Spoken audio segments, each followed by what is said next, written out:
보라 하나님은 나의 구원이시라. 보라 하나님은 나의 구원이시라 라는 제목으로 말씀 전하겠습니다. 오늘 본문 말씀은 하나님께서 베푸실 구원의 은혜에 대한 감사 찬양의 노래라고 할 수가 있습니다. 이 하나님의 구원의 은혜에 대한 약속은 구약의 이스라엘 백성들이 아수르의 침략에서 구원받은 것, 그리고 바벨론의 포로에서 해방되는 것으로 성취됩니다. 그렇지만 궁극적으로는 그리스도의 구원 사역으로 인해서 완성된다는 것입니다. 그리고 1절과 4절 말씀해 보시면 그날이라는 이 말이 나오고 있는데, 이것은 하나님께서 하나님의 백성들에게 구원의 은총을 베푸실 때를 가리킵니다. 이 날이 중요한 그 이유는 하나님께서 베푸실 구원의 은혜가 얼마나 놀랍고 귀한 것인가를 제대로 알 때만이 하나님의 백성들은 하나님의 이름과 하나님의 영광을 진심으로 찬양할 수가 있다는 것입니다. 이사야는 하나님의 백성들이 하나님께 순종하지 않고 헛된 우상을 숭배하였기 때문에 이전에는 하나님께서 하나님의 백성들에게 진노하셨다라고 말씀하고 있습니다. 1절 말씀해 보시면 그날에 내가 말하기를 여호와 주께서 전에는 내게 노하셨사오나 이제는 주의 진노가 돌아섰고 또 주께서 나를 아니하시오니 내가 주께 감사하겠나이다 라고 고백하고 있습니다. 그러나 이러한 하나님의 진노는 그 백성들을 죄악에서 돌이키기 위한 하나의 그 하나님의 은혜의 방편이다라고 할 수가 있습니다. 그렇기 때문에 이스라엘 백성들에게 하나님의 이러한 진노를 통해서 요구되는 것이 무엇이겠습니까? 돌이키기 위해서는 죄에 대한 회개가 있어야 되는 것이고, 또 하나님의 백성으로서 거룩한 삶을 회복해야 한다는 것입니다. 그러나 주의 진노를 돌이키게 하는 근본적인 가장 중요한 요인은 그리스도의 구속사역입니다. 궁극적으로는 그리스도의 구속사역으로 인해서 하나님께서 진노를 돌이키시고 하나님의 백성들을 구원하시는 그러한 역사를 행하신다라는 것입니다. 그리스도의 구속사역에는 속죄를 위한 피 흘림이 있었기 때문에 그것이 여호와의 진노를 사라지게 하는 그러한 원인이 되었던 것입니다. 물론 구약의 이스라엘 백성들은 하나님 앞에 제사함을 얻기 위한 하나의 방편으로서 동물의 피로서 하나님 앞에 제사를 드림으로 죄 용서를 받았습니다. 불완전한 동물의 피 제사지만 궁극적으로는 그 앞으로 있을 그리스도를 통한 그런 피 흘림의 이런 대속 제사를 의미하고 있기 때문에 이 구약의 이 동물 제사를 통해서 그 앞으로 있을 그리스도의 구속 사역에 대한 그런 예표를 보여주고 있다는 것이죠. 그렇기 때문에 궁극적으로 하나님께서 진노를 돌이키는 것은 그리스도의 이 구원 사역을 통해서 완전히 이루어질 것이다라는 것을 알 수가 있습니다. 이처럼 하나님께서 진노를 돌이키고 또 하나님의 진노를 사라지게 하는 것은 인간의 어떠한 노력과 공로에 의해서 결코 이루어질 수는 없다는 것입니다. 오직 하나님의 은혜로 말미암아 또 하나님의 은혜로 의한 것이기 때문에 이런 구속의 은혜를 체험한 사람들은 당연히 오늘 본문 말씀과 같이 하나님을 찬양할 수밖에 없다는 것입니다. 여러분들이 진정으로 하나님 앞에 구원받은 그 은혜, 지옥에서 영원히 형벌받을 수밖에 없는 그런 죄인이었습니다. 우리가 만약 지옥에서 영원토록 받을 그 형벌의 고통이 얼마나 무서운가를 진정으로 깨닫는다면 하루하루 살아가는 것 자체로 하나님 앞에 감사하고 또 죽고 나서 영원히 천국에서 복된 삶을 살아갈 수 있다는 것, 그거 하나만으로도 하나님 앞에 찬양할 수밖에 없다는 것이죠. 그런데 우리의 입에서 하나님에 대한 감사와 찬양이 사라지는 그 이유가 무엇입니까? 하나님께서 우리들에게 베푸신 그 은혜가 얼마나 큰지를 모르기 때문이라는 것입니다. 진정으로 하나님의 이러한 구속의 은혜를 체험한 사람들은 당연히 오늘 본문 말씀처럼 하나님을 찬양할 수밖에 없다는 것이죠. 이사야는 하나님은 우리에게 구원을 주시는 분이시다라고 고백합니다. 2절 말씀해 보시면 보라 하나님은 나의 구원이시라 내가 신뢰하고 두려움이 없으리니 주 여호와는 나의 힘이시며 나의 노래시며 나의 구원이심이라 라고 말씀하고 있습니다. 여기 하나님은 나의 구원이시다라는 이 말은 하나님 외에는 다른 구원이 있을 수 없다라는 그런 고백입니다. 과거 이스라엘 백성들은 외적의 침략 앞에서 아수르를 의지하는 등 여호와께서 구원하신다라는 그런 믿음을 저버렸습니다. 하지만 이스라엘 백성들이 아무 소망이 없는 길고 긴 이 포로 생활을 거치면서 깨닫게 되는 것이 무엇입니까? 오직 하나님을 통해서만이 우리가 구원을 체험하게 될 것이고, 이로 인해서 이 세상의 그 무엇도 우리의 구원이 되지 못할 것이다 라는 것을 절감하게 된다는 것이죠.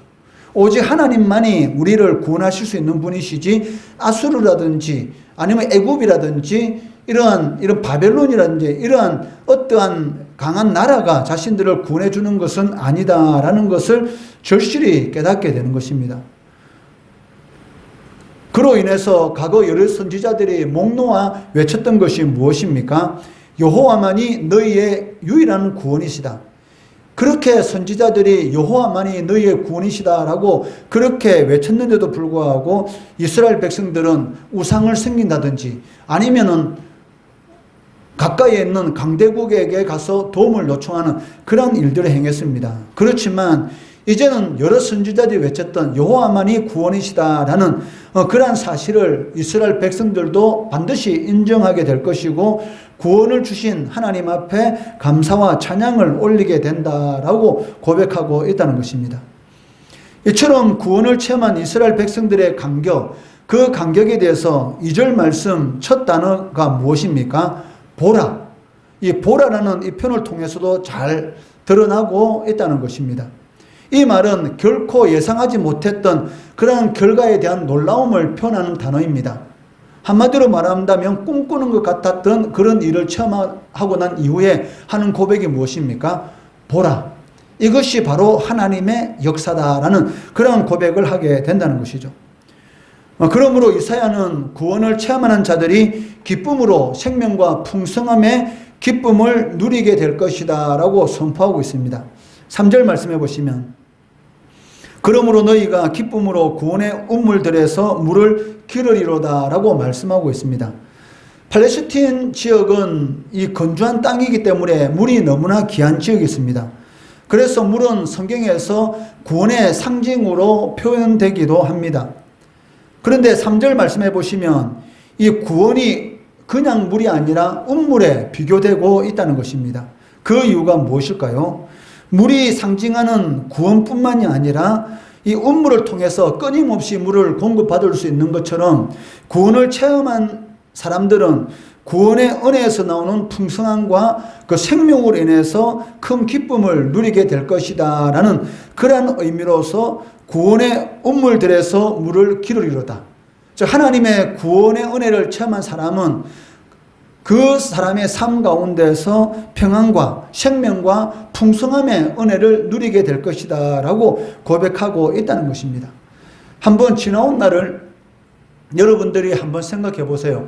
지금 이 자리에 앉아있는 그 자체도 하나님의 은혜인 것이고, 이렇게 부족함이 없이 살아갈 수 있는 것도 하나님의 은혜라고 고백할 수가 있을 것입니다.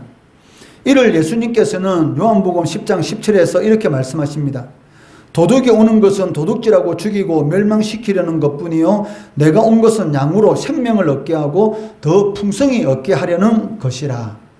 마귀가 하는 일은 무엇입니까? 하나님을 사랑하는 그 마음을 도둑질하고 결국은 멸망시키는 일이 마귀가 하는 일입니다. 그렇지만 주님께서 하시는 일이 무엇입니까? 생명을 얻게 하고 그 생명을 얻게 하는 것으로 끝나는 것이 아니라 그 생명의 삶 가운데서 날마다 풍성함을 주시겠다라고 말씀하고 있다는 것입니다. 여러분, 지난날을 생각해 보면 지금이 얼마나 풍성한 삶을 살아가고 있습니까? 그 하나만으로도 하나님의 큰 은혜인 것이죠. 그러므로 여기서 말하는 이 구원이라는 것은 이스라엘 백성들이 아수르나 바벨론 같은 압제자의 손아귀에서 건짐을 받는 그런 것으로만 끝나는 것이 아니라는 것입니다. 건짐을 받고 난 이후에 자유롭게 하나님을 섬김으로 인해서 하나님께 주시는 영적 생명 그리고 풍성함까지 포함한다는 것입니다. 코로나 사태로 인해서 예배당에 나와서 하나님 앞에 예배 드리지 못하는 그런 일들이 비일비재하게 일어나고 있지 않습니까? 그렇지만 우리 교회는 인원수가 작은 개척교회이기 때문에 여러분들이 하나님의 전에 나와서 얼마든지 이렇게 예배를 드리고 하나님 앞에 영광을 돌리는 그러한 이런 신앙생활을 할 수 있다는 것, 이것 또한 큰 은혜인 것이죠. 개척교회 성도로서 하나님 앞에 이 코로나 사태에 감사할 수 있는 것이 무엇입니까? 여러분들 숫자가 작기 때문에 충분히 이 방역 수칙을 지키면서 예배당에서 그리스도의 전인 신앙의 공동체인 이 교회에 함께 모여서 하나님 앞에 예배 드릴 수 있다는 것, 그리고 그 예배를 통해서 주시는 그런 풍성한 은혜, 그것을 누릴 수 있다는 것, 그것만큼 큰 은혜가 없다는 것이죠. 이스라엘 백성들이 깨닫게 된 것이 바로 이겁니다. 하나님의 은혜로 아수르로부터 바벨론으로부터 구원을 받게 되었는데 그것보다 더 중요한 것이 무엇입니까? 자유롭게 하나님의 전에서 예배드리고 그를 통해서 하나님께서 주시는 풍성한 은혜를 누릴 수 있다는 것, 이것이 가장 큰 은혜다. 주님께서 말씀하신 대로 내가 주는 물은 그 속에서 영생하도록 솟아나는 샘물이 되리라 라고 말씀하신 것처럼 영원히 목마르지 않는 그런 기쁨의 은혜를 주님께서 주신다라고 말씀하고 있습니다. 그렇기 때문에 어떤 상황 가운데 있을지라도 여러분들이 모이기를 힘써야 하는 것이고, 주의 전에 나와서 하나님 앞에 큰 소리로 찬양하고 하나님께서 구원해 주신 그 은혜를 마음껏 하나님 앞에 영광 돌려드려야 한다는 것입니다. 구원받은 백성이라면 마땅히 자신을 구원해 주신 분이 누구이신지를 알고 그분께 감사해야 합니다. 그러므로 이사야는 구원을 베푸시는 여호와 이름을 부르고 그의 행하심을 만방에 선포하라 라고 말씀하고 있습니다. 4절 말씀해 보시면 그날에 너희가 또 말하기를 여호와께 감사하라, 그의 이름을 부르며 그의 행하심을 만국 중에 선포하며 그의 이름이 높다 하라 라고 말씀하고 있다는 것입니다. 여기 그의 이름을 부른다라는 이 말은 여호와께 이스라엘 백성들이 나는 하나님의 백성으로 구원받았습니다라는 그런 확신을 가지고 하나님 앞에 예배드리는 것, 즉 영과 진리로 예배드리는 그러한 모습이 하나님의 이름을 부르는 것으로 표현되고 있다는 것입니다. 여러분들이 하나님 앞에 나와서 예배드리는 것이 형식적이고 종교적인 그러한 모습으로 드리면 안 된다는 것입니다. 영과 진리로 하나님 앞에서 예수 그리스도의 피로 말미암아 구원받은 그런 구원의 확신을 가지고 하나님 앞에 영과 진리로 하나님 앞에 예배 드릴 때에 그 예배를 하나님께서 기뻐 받으신다는 것입니다. 구원의 은혜를 받은 이스라엘은 당연히 여호와의 행하심에 대해서 만국에 선포해야 합니다. 그런데 유대인들에게 이 명령이 주어졌지만 실질적으로 이 명령은 누구들에 의해서 성취가 됩니까? 유대인들은 자신들만이 선민이고 이방인들은 하나님 앞에 구원받지 못한 그런 사람들이다라고 하면서 구별을 했습니다. 그렇기 때문에 이사야의 이 명령, 만방에 하나님의 선하심을 선포하라라는 이 명령이 실질적으로 이스라엘 백성들을 통해서는 성취가 되지 않는 것이죠. 그렇다면 누구에 의해서 이 명령이 완전히 성취됩니까? 바로 그리스도의 구속사역의 은혜를 받고 그리고 그리스도의 구속사역을 믿고 확신하는 그 제자들에 의해서 이 복음 전파로 말미암아서 이 이사야의 예언이 성취된다는 것입니다. 아직도 세상에 많은 사람들은 누가 구원을 베푸시는 전능자이심을 알지 못하고 있습니다. 그렇기 때문에 우리는 하나님의 구원을 알지 못하는 자들에게 하나님께서 어떻게 구원을 베푸셨는지 전해야 한다는 것입니다. 그리고 영원토록 우리 가운데 계신 구원의 하나님을 소리 높여 찬양해야 한다는 것이죠. 6절 말씀해 보시면 시온의 주민아 소리 높여 부르라, 이스라엘의 거룩하신 이가 너희 중에서 크심이니라 할 것이니라 라고 말씀하고 있습니다. 이처럼 시온의 주민, 여기서 말하는 시온의 주민은 모든 성도들을 나타내고 있습니다. 모든 성도들이 소리 높여 하나님을 찬양해야 하는 그 이유는 하나님께서 우리 가운데 계시기 때문에 너희 중에서 크심이니라. 즉 하나님께서 우리 중에 계시기 때문에 임마누엘 하나님이시기 때문에 하나님을 소리 높여 찬양해야 한다는 것입니다. 이는 이미 구약시대 이스라엘 백성들에게서도 성취되었습니다. 출애굽 이후에 광야에서 이스라엘 백성들이 있을 때 성막 가운데 하나님이 임재하시고 이스라엘 백성들과 함께 하셨지 않습니까? 그렇지만 마태복음 28장에 그리스도께서 성천하시면서 제자들에게 약속하신 세상 끝날까지 너희와 함께 하시리라 라는 그 선포로서 완전히 임마누엘 하나님의 역사가 성취된다는 것입니다.